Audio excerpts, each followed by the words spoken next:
Please be seated now. Our service is about to begin. Good morning, everyone. Everyone here in the sanctuary and those virtually. Hey, virtually. Welcome to the Unitarian Universalist Congregation of the South Jersey Shore. We ask that you please place your cell phones in worship mode. Everybody? Okay. Thank you for joining us. We who bring a teaching of hope, who welcome all in our doors, the joyful, the heartbroken, the atheists and Christians and Muslims and Jews, straight and gay, lesbian, bisexual, queers, transgender, all who are searching, seeking, looking for more meaning, more service, more love, all of us gathered here together. My name is Teresa McReynolds, and I am your worship associate for today. I am a grateful, joyful member of this congregation. Our worship today is led by Pauline E. Nijander. In her first year as a Master of Divinity student, oh, it does say in her final year. I'm sorry. Final year, oh my gosh. Not to say that I'm not enjoying my time at Theo School. Yay, final year. As a Master of Divinity student at the Drew University Theological School in Madison, New Jersey, where she is studying for the Unitarian Universalist Ministry, and where she was awarded the Dor Diefendorf Award for Excellence in Homiletics. We went over that before the service. In the 2021-22 academic year. Pauline has been a member of the Unitarian Universalist Congregation of Princeton since 2013, where she has served in various leadership roles, and is now one of their 2 seminarians. As a proud trans woman and lesbian, Pauline has spoken often to different communities and student groups about her perspective in life in hopes of educating people through honest and engaging conversation about trans life and issues. For this work, she was awarded the 2017 Triad House LGBTQ+ Champion Award for Life Ties. Wow. Along with her wife, Michelle, and their sweet pit bull, Ingrid, Pauline resides in Ewing, New Jersey.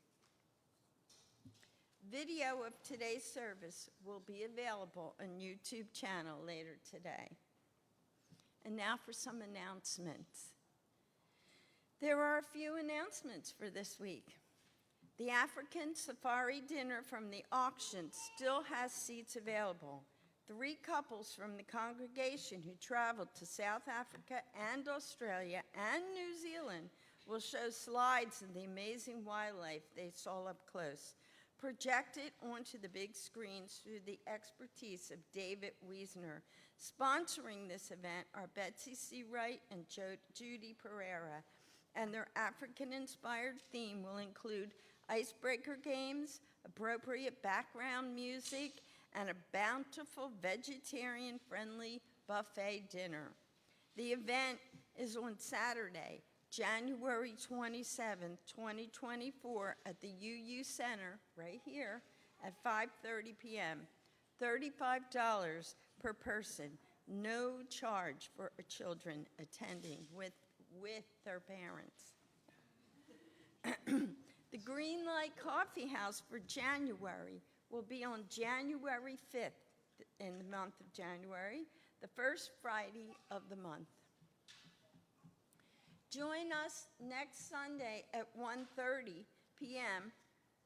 for our Christmas Eve musical celebration featuring the UUCSJS Choir, music director Gina Roget, and some very special surprise musical guests. Come get your holiday spirit on with us. There will be no morning service that day. Sleep in and come at 1:30. Woo! Okay.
For our opening words.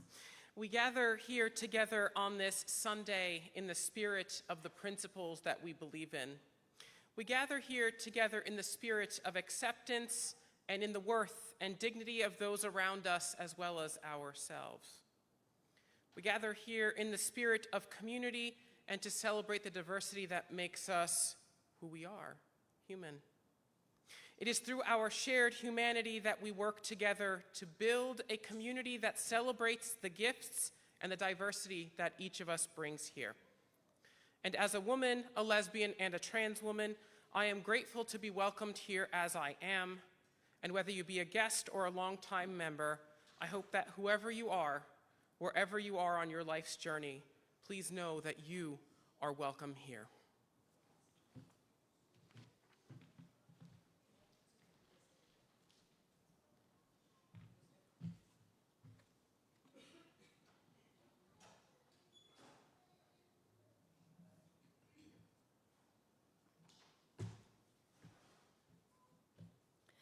Our chalice lighter today is Marty Shore. Come on up, Marty.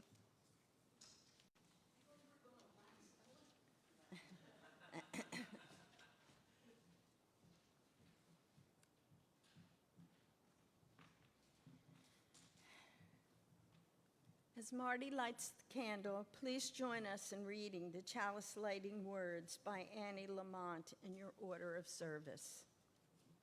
Almost everything will work again if you unplug it for a few minutes, including you. Thanks, Marty. Thank you. And now it's time for our gathering hymn. Please rise in body and spirit for song number 331, Life is the Greatest Gift of All.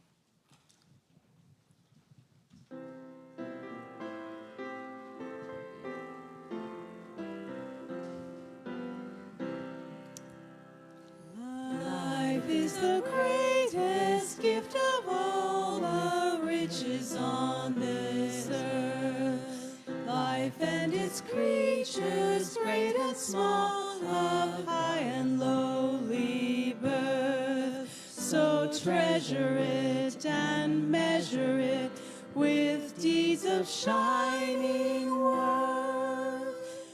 Mind is the greatest gift of all, its thought no barrier mars. It seeks creation's hidden planets, quests surmounts all bars. It rains the wind, it chains the storm, it weighs the outmost stars. We are of life, its shining gifts, the measure of all things.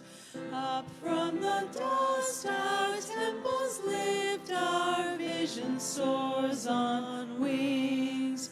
For seed and root, for flowers and fruit, our grateful spirit sings.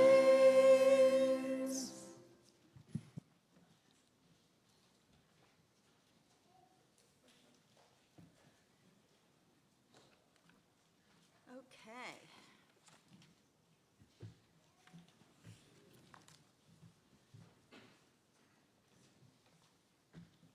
A book is provided in the foyer in which you are encouraged to write whatever joys and sorrows you have.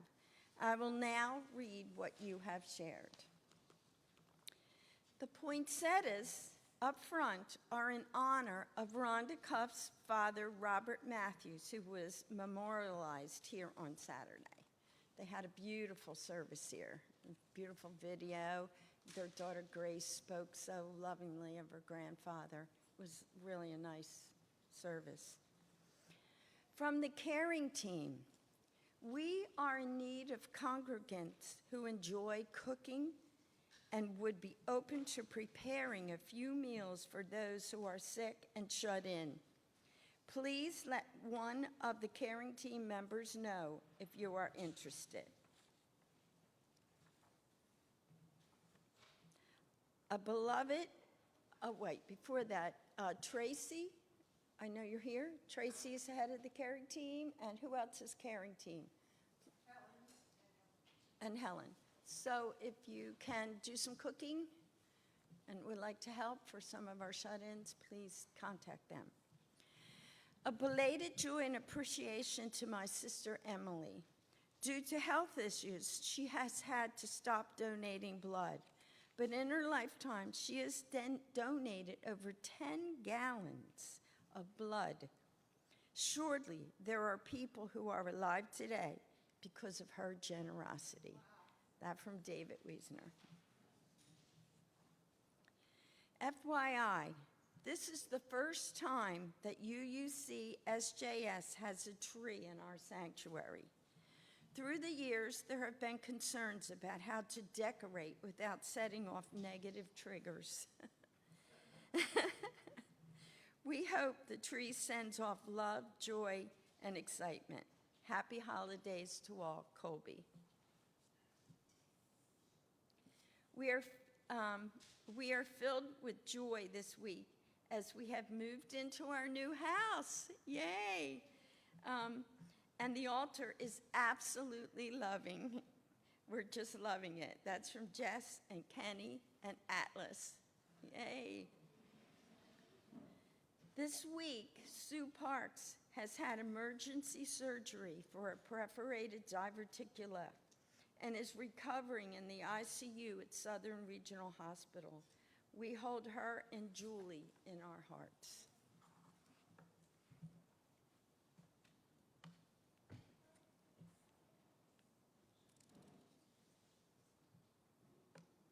Let us share in a quiet time together to reflect our week. During the musical interlude, you may come forward and place a pebble in the water to acknowledge a personal joy or sorrow.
Thank you, David. I looked over, I was expecting to see Cynthia. It's like, oh my gosh, how cool is this? Yeah. The offering is a sacrament of the Free Church. It is supported by the voluntary generosity of all who join with us. More than 80% of our Teresa. Oh, gee. I'm so sorry, I messed up. She's just eager to hear the sermon. No, it's perfectly fine.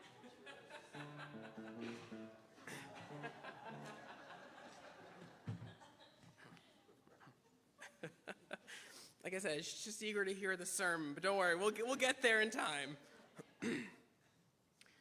For the prayer today, I wanted to do more of a pastoral meditation, as it falls more in line with the topic of today.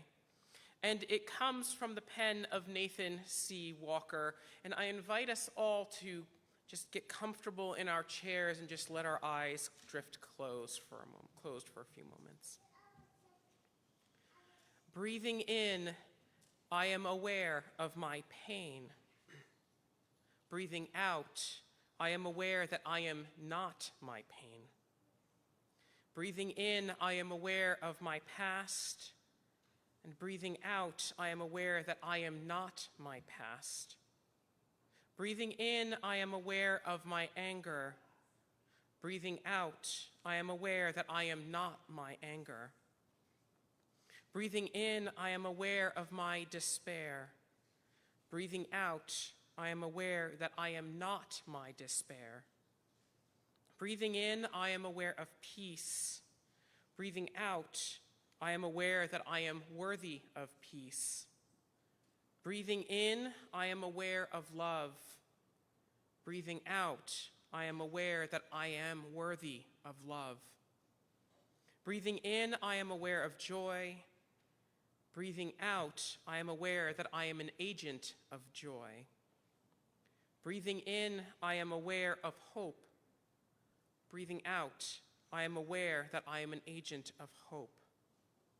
Breathing in, I am aware. Blessed be, and amen.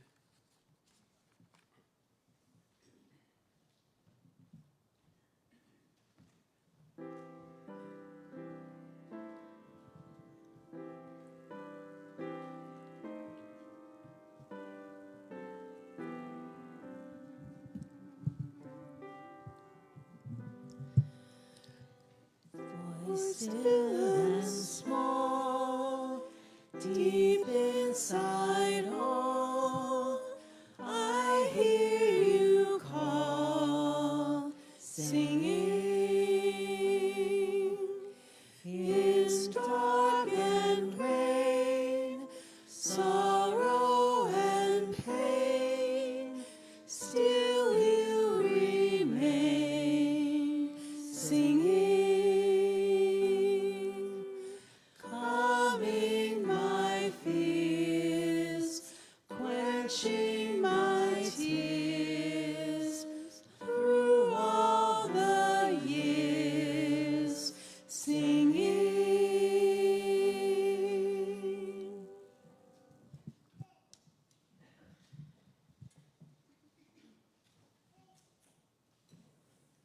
Wow, I'm glad you stopped me because that was a great pastoral prayer. Thank you.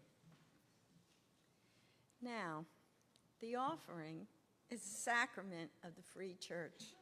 It is supported by the voluntary generosity of all who joined with us.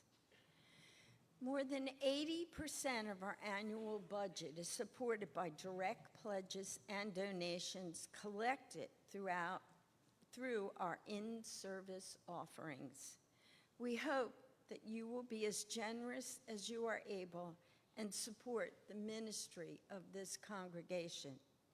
If this is your first time, let the basket pass. Your presence is gift enough. For those who are participating online, please visit uucsjs.org and click on the yellow Donate button for ways to donate. The gifts of this congregation will most gratefully be received. The ushers will now collect the offering. Thank you.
Our reading today is The Peace of the Wild Things by Wendell Berry.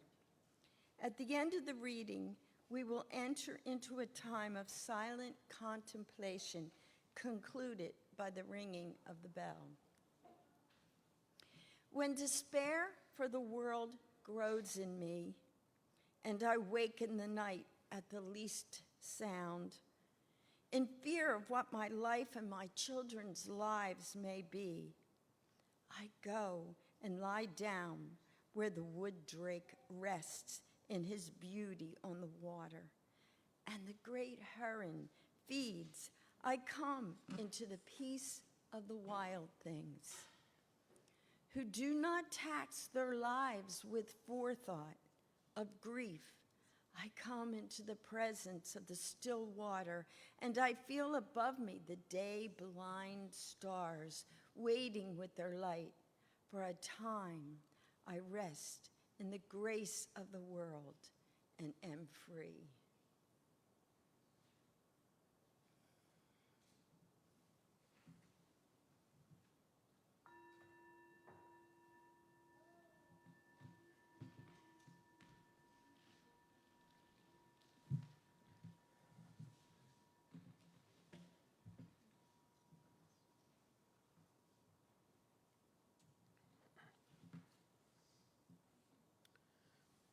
Firstly, I would like to say thank you again for having me here to preach today.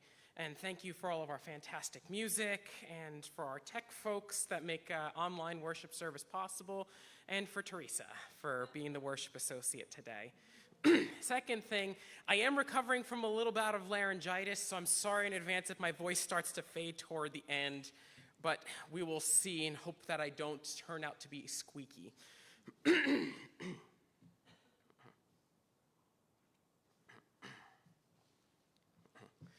The late Thich Nhat Hanh, the monastic Vietnamese Buddhist monk, had shared a story from when he was growing up as a child.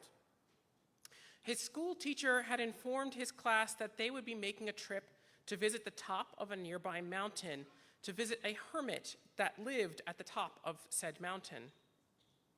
This hermit was a monk that happened to live alone and would sit quietly day and night in order to try and be like the Buddha. After spending a day preparing food and water for the trip, the class set out on the long hike that it would take to reach the mountain. And once at the mountain, he began to climb as quickly as possible with his friends. They walked as fast as they could all the way to the top of the mountain, drinking all of the water that they had prepared. And when they had reached the top, they were all very tired and very thirsty. They looked about for the hermit monk, but all that they were able to find was the small bamboo and straw hut that the hermit used for shelter. So they continued to search, but the monk was nowhere to be found. His friends sat down and began to eat their lunch, but he, Thich Nhat Hanh, decided to continue to search for the monk by climbing further up and around the mountain. Leaving his friends behind, he headed deeper into the forest on the mountaintop, where he heard the sound of dripping water. The sound drew him to find a natural well, a small pool surrounded by big rocks. Being very thirsty, he knelt down and drank. This water was the best tasting water that he had ever had in his life, and he felt completely satisfied, not wanting anything or desiring anything else at all. Even his desire to meet the hermit was gone, and in his mind, he had this feeling that he had actually met the hermit. Laying down to rest for a few minutes, he looked up, saw the branches of a tree against the deep blue sky, and fell into a deep sleep. Awakening a little while later, he remembered everything: the water, the branch against the blue sky, but it was time for him to rejoin his classmates. And upon rejoining his classmates, he sat down to eat his lunch, and his friends began to ask him about where he was, but he had no desire to talk at all. He only wanted to hold on to that experience he had just had up the mountain. So he sat down, kept on reflecting on his adventure, and ate his lunch quietly with his meal being incredibly delicious. I'm sure that I could venture a very safe guess that a vast majority of us would consider our lives to be very busy or downright hectic, especially at this time of the year. How many of us find ourselves thinking about our to-do lists, the things that need to get done, the laundry, the holiday gift shopping that still needs to get done, those holiday cards that we probably need to still send out? What about that work assignment that your boss said needed to be done now? How many of us are thinking about our next appointment in our calendar, or are thinking about how to plan a perfect vacation with our families? How many of us may go zipping down the highway in a hurry to get to our next destination? Speaking as someone who works a full-time job, goes to school part-time, does public speaking, takes care of a house, and on and on and on my to-do list goes, I can guarantee you that I definitely find myself returning into that mindset where I'm thinking about what is the next thing that needs to get done.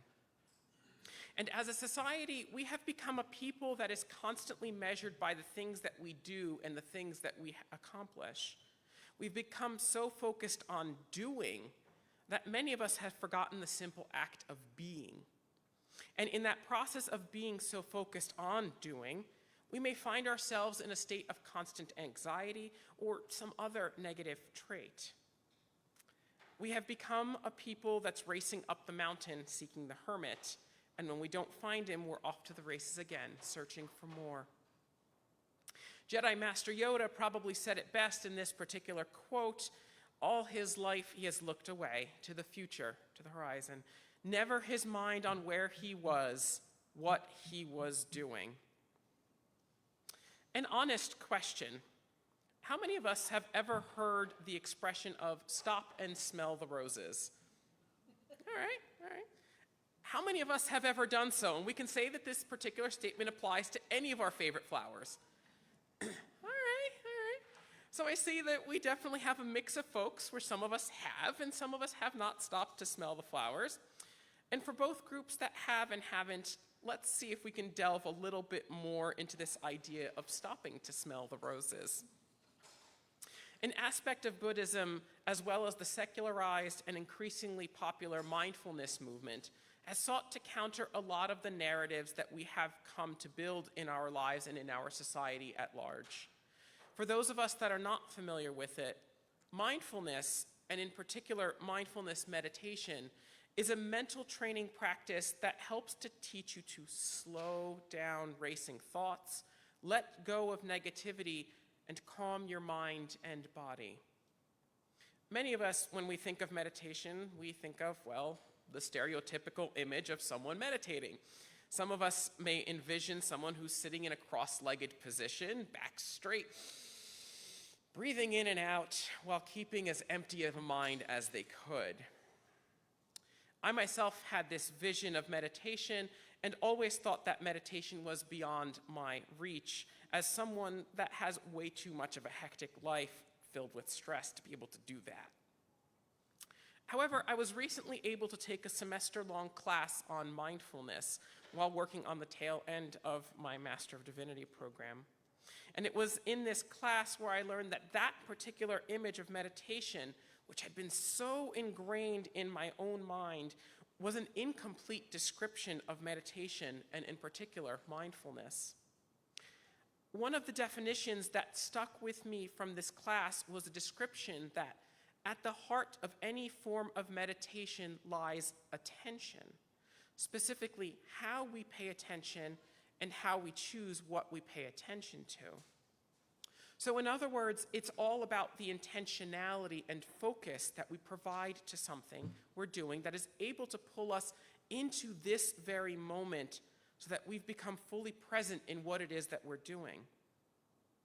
An example of something like taking a bath, where very intentionally, where one hyper-focuses on the feel of the water, of the sponge on their skin, of the temperature of the water, a complete focus on the physical feelings of the moment. Another example is doing something like yoga, focusing on the positions we are being led through, the flow of our breath, and the positions of our bodies. One final example is something that has become my own personal go-to in the realm of mindfulness meditation, and that is my fairly recent hobby turned spiritual practice of painting miniatures for Dungeons and Dragons. Hear me out on this one. As I mentioned a few moments ago, intentionality is the key. And one has to be very present in the moment while doing something artistic, like painting a miniature. Each tiny brushstroke allows for the practice of intentionality. And one cannot help but become fully present in the process of having the outside world fade away. Because if one isn't fully present, then the difficulty ramps up tremendously with painting. It is this type of meditative exercise that I do to help calm down my own anxieties that I might have running through my own life. Doing things like quiet meditation, yoga, or painting miniatures isn't good for just reducing stress and anxiety in our lives. Recent scientific studies have looked at the benefits that these types of exercises provide to each and every one of us. And these scientific studies have shown an ability for us to be able to cope better with the painful events in our lives and dealing with the negative emotions which can emerge from those painful events. These studies have shown that those who made and continue to make a habit of mindfulness meditation perceive stress differently and tend to use more problem-solving approaches to that stress rather than avoiding those stressors in our lives. I know I've been guilty about avoiding stress. It has been shown that many who practice mindfulness have found their attention and concentration improving. I mean, in a logical way, this makes sense, as the practice of focusing one's attention to something that they're doing would cause that broader benefit of increasing one's ability to focus overall. Additionally, because the practice of mindfulness allows us the ability to become aware of our own bodies, it has been shown that those who practice mindfulness meditation increase their own self-awareness in detecting harmful reactive patterns of thoughts, feelings, and actions. This may in turn help reduce addictive behaviors we may find ourselves doing, behaviors such as smoking, drinking, or gaming too much. As I mentioned before, many of us may have lives where we are in a constant state of chronic stress, and it can be no surprise that heart disease is one of the leading causes of death here in the United States. Constant practice of mindfulness has even shown to increase our body's ability to cope with the stressful things in our lives, or in other words, our resiliency to those stressors that can lead to heart disease. Both the Centers for Disease Control and the American Heart Association performed studies where it was shown that mindfulness meditation did reduce the blood pressure of a group of individuals. Specifically, those who were at risk of developing hypertension.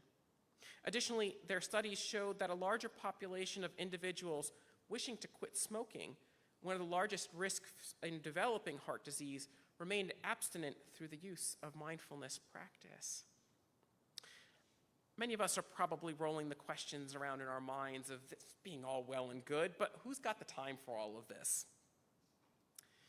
For Thich Nhat Hanh, that trip up the mountain where he had the spiritual experience, it was a life-changing event for him. It was an event that taught him the beauty of slowing down and focusing on this very moment that we are in our lives. For him, it was the simple act of drinking that water and laying back to watch a branch against the blue sky that helped him to find a lifetime of calm and contemplation. I suspect that many of us may already be doing some simple things that have us being on the cusp of adopting a meditative practice into our lives in some way, shape, or form, and finding those fleeting moments of calm and contemplation. For me, the simple act of painting miniatures or even sewing, when coupled with the intentionality of being present and focused completely on what I'm doing, are what have become the spiritual and meditative practices that I turn to when I find myself stressed out. Are there things that we are currently doing in our lives that we can turn to into these types of mindful and meditative practices by habitually applying a focused look on the intentionality of that thing that we're doing. Perhaps on that walk with the dog, we can focus on the sound of the wind rustling through the trees, counting and tracking the different locations of the birds, the warmth of the sun on our skin, and the feel of the earth beneath our feet. Or maybe while we're exercising our bodies, we become focused on our breath and the feeling of how our bodies move and the tension of our muscles. Perhaps while we're on that car ride with someone else to wherever our destination is, maybe we just enjoy just being in the car and spending time with someone else, or even if we're by ourselves, to just enjoy the experience of driving instead of rushing off toward the next thing on our to-do list. Or maybe even the simple act of drinking our morning tea and coffee, as we sit there and clear our minds as we focus on the warmth of the cup, the smoothness of the mug, and the taste of our drink against our tongue. Does it have a delicious aroma we can lose ourselves in? As we move forward with the rest of our day, I would encourage us all to reflect on where we can find those moments where we can create mindfulness practices and bring ourselves to focus on the here and now instead of the things that we need to do and the stress that those things bring. What have we got to lose? Perhaps only our stress. Blessed be, and amen.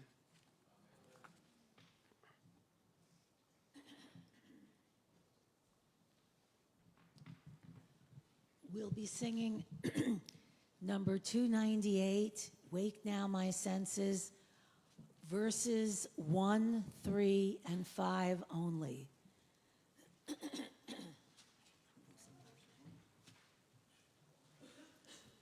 That's 1, 3, and 5.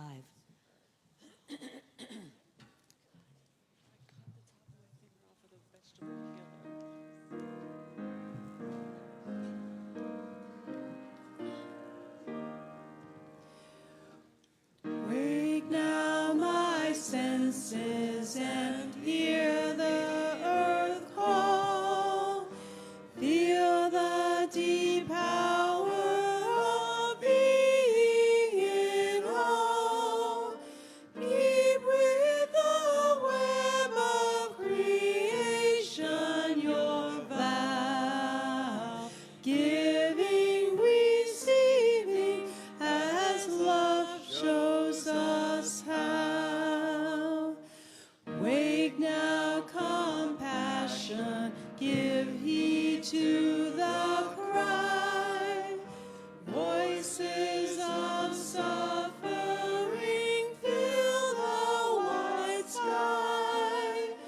Take as your neighbor, both stranger and friend, praying and striving their hardship to end. Wake now my vision of ministry clear. Brighten my pathway with radiance here. Mingle my calling with all who will share. Work toward a planet transformed by our care.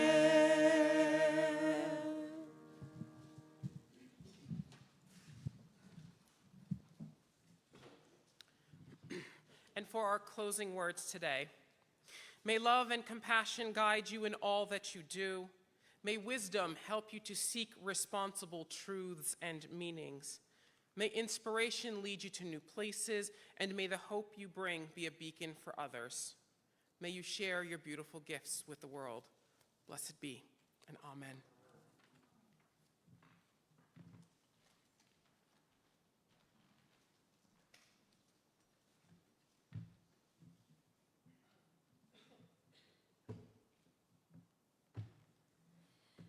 Thank you for those wonderful words of wisdom that are especially needed, I think, at this time of year. I know for me, I'm like, oh, he's in hyperdrive. So thank you for reminding us that we can find peace in the little things. Thank you. Okay. Let's read the words together for extinguishing the chalice. We extinguish this flame, but not the light of truth, the warmth of community, or the fire of commitment. These we carry in our hearts until we are together again.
Thank you, Cynthia.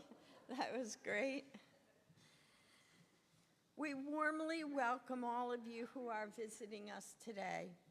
Now, let us share in a moment of silent reflection to consider today's message and the meaning it has in our lives.